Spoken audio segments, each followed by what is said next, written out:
அனைவருக்கும் வணக்கம். நம்ம இன்னைக்கு இதை பற்றி பார்க்க போகிறோம் அப்படின்னா,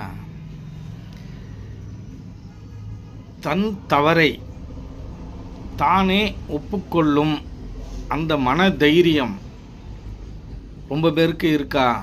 உலகத்தில் வசிக்கிற மனிதர்களுக்கு அது இருக்கா அப்படின்னு பார்த்தீங்கன்னா, அது ஒரு கேள்விக்குறியாக தான் இருக்கும்.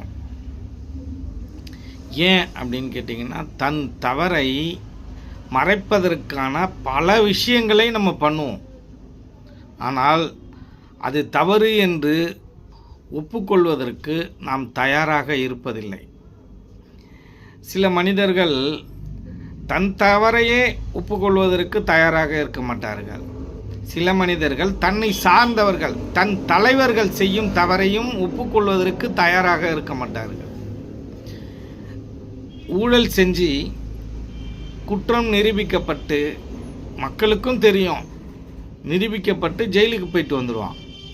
ஜெயிலுக்கு போயிட்டு வந்தும் தன் தலைவன் சரியானவன் என்று அந்த தொண்டன் பேசிக்கிட்டு இருப்பார். ஏன் அப்படின்னா, அந்த மனிதனை அவர் ஏற்றுக்கொண்டிருக்கிறார்.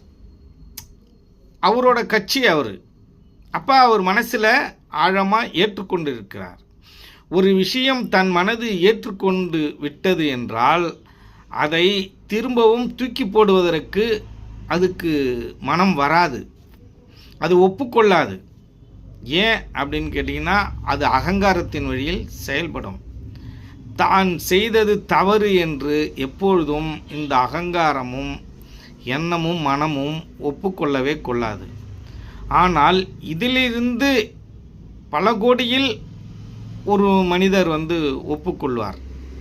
நான் தெரியாமல் செய்து விட்டேன், எனக்கு இது தவறு என்று தெரியாது அப்படி என்று ஒப்புக்கொள்வார்.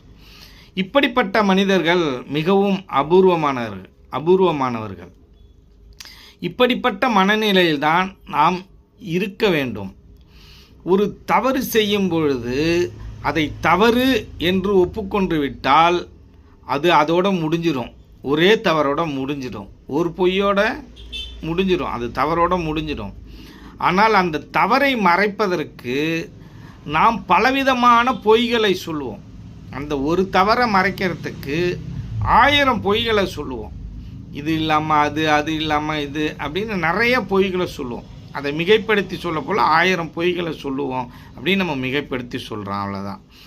அப்போ அந்த ஒரு தவறை ஒப்புக்கொள்ளும் அந்த தனித்திறமை யாருக்கு இருக்கிறதோ அவன்தான் மிகப்பெரிய தைரியசாலி என்பதை நாம்